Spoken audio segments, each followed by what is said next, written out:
you've opened such a large account this past year. The core of the Merrill Lynch approach has always been its bond with the brokers have with their clients. It's evident to me that you've embraced the Merrill Lynch philosophy, and bringing in a large account was a big win for both you personally and for the company. I also want to remind you that we have policies about the types of stock that we recommend to our clients. Seems like some of the choices you've been making are very risky, and your use of the margin is out of line with the company's policy. I just want to make sure that we kind of keep an eye on that over the next 6 months. Also, since Merrill Lynch is known for its customer-oriented approach, I want to be sure you are spreading your time across multiple clients and not just the one large account you've brought in. Okay. Well, yeah, as you know, I've been working really hard to develop relationships with these Taiwanese business people, and I expect a lot more clients to come in soon. I know you're concerned about the trades, but we've discussed this. The client is very aware. They've guided me throughout the process, and just like you've requested, I've documented everything that we've done there. As I reflect back on my performance this year, Karen, I think that I'm one of the most important brokers in the firm, and I really think that my performance warrants me to get my own private office. I think you're right to see yourself as an important and successful member of the team, but there are many other important and successful members of this team as well.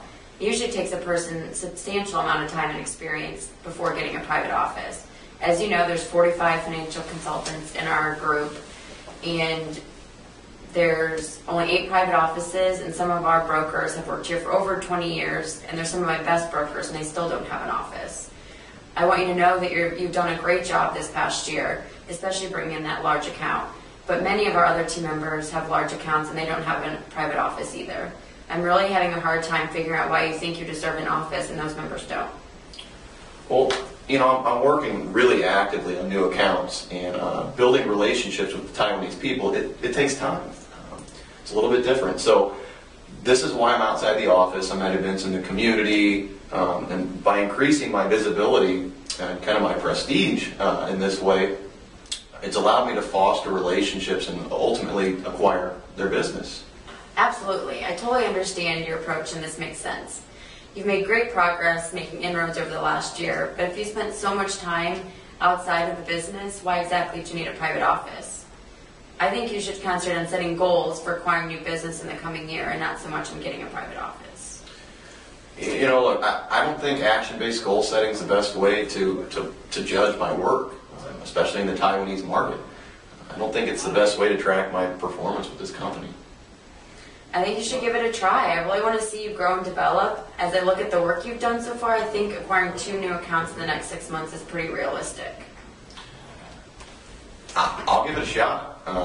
If I acquire 2 new accounts in 6 months, will you give me a private office? I don't understand why you're so fixated on obtaining a private office. Do you feel that having a private office gives you some sort of status? You shouldn't maybe be focused so much on status within the company, and maybe concentrate more on being successful at account acquisition and management, as well as your interaction and contribution to the rest of the team. There is actually a company mentoring information session this next week, and I really encourage you to go and maybe make a shot at trying to be part of the team. Well, Karen, I don't think a mentoring session or a training is going to give me the benefit that I need. Really, I'm just concerned about when I can have my own office. Ted, I cannot answer that right now. There are so many other team members excelling as you are, and none of them have made this kind of request to me. I feel like your motivation is not set on the team or the company as a whole, but it appears it is only set on increasing your own self-worth. Private offices need to be earned over time and through commitment to the firm. I'm sorry if this conversation did not go the way you had hoped, but I hope you see where I'm coming from as a manager, and hope you will continue to work at increasing your clients and really becoming more a part of this team. Ted, I'm pleased that you've opened such a large account this year. You know, the core of the Merrill Lynch philosophy has always been the relationships that we build with our clients, and it's clear to me that you've embraced that in bringing in the large account. So that's a big win for you personally, and also a big win for our company. Right. But I also want you to remember that we have some policies about the way we recommend stocks, and it seems like sometimes your stocks that you're recommending are a little bit out of line with our company philosophy. They seem a little risky, and your use of margin is just a little bit out of line with the company's policy. So I really want us to keep an eye on that. And also, since Merrill Lynch is known for its customer-oriented approach, I want us to be sure that you're spreading your time across multiple clients and not just your one large account. Yeah, as you know, I've been working really hard to develop relationships in the Taiwanese market, and I expect a lot more clients soon. I know you're concerned about the trade, but I've been pretty transparent with you in that I've made sure that the client documented everything that we're doing, and that they're really in charge of this. And I've documented just as you've requested, so I feel like we've done a pretty good job of it. Karen, as I look back on my performance over this past year, I really feel like I'm one of the stronger brokers in this group, and I think that I've really shown that I'm an asset to this company. Because of that, I'd really like to talk to you about the opportunity of me getting my own private office within the Merrill Lynch Group. Ted, I think you're right that you are one of the most successful, and you're right to see yourself that way. But I have to say, requesting a private office is pretty bold. So let's talk about that a little bit more. I want to be sure that I've clearly communicated, from my perspective, what it takes for someone to earn a private office. As a manager, I'm considering a lot of different things when I'm thinking about who has earned a privilege like that. First of all, it usually takes a person a substantial amount of time and experience to earn a private office. In fact, of the 45 financial consultants that work here, only 8 of them have private offices. I mean, some of my best and brightest people have worked here for over 20 years and they still don't have a private office. So that's kind of the sort of time frame and longevity with the company that it takes to earn a privilege like that. Another important aspect that we consider in giving out private offices involves successful client acquisition and management. And you've done a great job of bringing on a large account, but you should also, develop further in acquiring additional accounts as well. Yeah, I've been working really actively on new accounts, and building relationships in the Taiwanese market is more difficult. It takes a little bit more time. So this is why I'm outside the office a lot, at events in the community. By doing this, I can increase my visibility and ultimately my prestige in the area. So the more that I've done this, it's allowed me to acquire this business. So I feel like I've done a pretty good job at that thus far. Yes, absolutely. I understand your approach, and that makes sense to me. I think you've made great progress making inroads over the last year, but what I'd like to do now is set some specific goals for acquiring new business in the coming year. So let's put together an action-based roadmap for how you can plan to go out and acquire 2 new accounts in the coming 6 months. Let's review your roadmap together in a few weeks. How does that sound? Action-based goal setting, I don't think it applies in the Thai market. I just don't think it's the best way to track my progress. Well, let's give it a try. I really want to see you grow and develop because I think you have huge potential here at Merrill Lynch, and I'm here to help you achieve your potential. So, as I look at your work that you've done so far, I think that acquiring 2 new accounts in the next 6 months is really realistic. Based on the reports you've been submitting lately, I think that customer prospects A and B are really close to committing with us. So why don't we target them first, along with whoever else you might have in mind, and we'll put together a plan. I'll set up a meeting for us in a few weeks. Is that okay? Yeah, I'll give it a shot.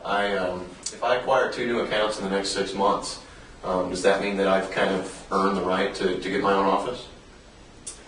Well, I'm glad that you asked that question because it really is important that we're on the same page about this. Remember that successful account acquisition and management are only one aspect of what I would like to gauge as part of your success and development with the firm. So for a private office specifically, I've also mentioned my expectations around experience and longevity with the company, so try to keep that in mind too. But Ted, another very important area of development that I see for you with Merrill Lynch is your interaction and contribution to the team. I see this as an area of growth for you. The members of our team admire your success, especially with the large account. I'd like to see you work more openly with them so that they can learn from you, and you might learn something from them too. You never know. Perhaps there's something about the way you're building relationships that you can teach to them, and maybe there's a way they're choosing stocks and funds for their clients and their research process that you could learn about the way they're doing things. So it might be helpful for both of you, both sides, for you to start working more openly with them and work more effectively together. Yeah, I see where you're coming from. I just don't see why my development hinges on how I work or help the rest of the team. I don't think that their experience is going to be that valuable to me because the Taiwanese market is so much different. So I'm not sure that I can really gain from working with the team personally. Well, as the manager of this branch, my objective is to build a high-producing, successful group of professionals who help one another and work well together to provide clients with a complete service in meeting their long-term goals. So I expect every member of my team to share that vision. The right team dynamics can help us all be more successful as a branch. And you've done a great job establishing relationships with our folks in the New York office, so I would like to see you work even more with them, but I also want to see you be more intentional about building your relationships here. People here respect you, and they want to learn from you, so we'll all be better off if we work together and share our ideas and our best practices with one another. And from my perspective, you could really benefit from spending time with some of the seasoned professionals here in our office. I'm thinking specifically about Gary and Bill. I think they have great perspective that could help you with developing in these areas. So, there's a company mentoring information session next week that I would really encourage you to attend. Ted, I think that you would be a great candidate for that program, and you have a lot to offer, so you should think about it. You might really enjoy the experience too. Karen, I'll consider it, but based on my recent success, I'm just not sure that a program like this is going to be beneficial to me. Right now I'm really focused on just getting my own office, getting my own private office. Well, I can see that a private office is an important symbol of success and status for you. I understand that, and I can tell that you're working hard to achieve it. So let me just remind you that I see great potential in you, and I think that if you start taking steps to develop in the areas that we've talked about today, you probably will earn your own office someday. But at the same time, we need to be fair to the entire team. The people here think of this office as a family, and things should be fair. So if and when you're given an office, it will be because you've earned it in the appropriate, predictable way. Under the circumstances that we've been talking about today, specifically account acquisition and teamwork. Those are the two main areas that I want you to focus on. And once you've achieved your potential in those areas, I'm sure you will have a great chance at earning a private office one day. And when you do, your teammates will know that you deserve it, and they'll be happy for your success. But to give you that privilege prematurely would really hurt the entire team's effectiveness and our morale. So just try to remember how important it is for us to be effective both as individuals and as a team. I have high expectations for you, Ted. I think you know that I've got aggressive goals for everyone in this office, but for you in particular, my hopes are very high. I think the Taiwanese market has huge potential, and I absolutely believe that you're the right person to tap into that potential.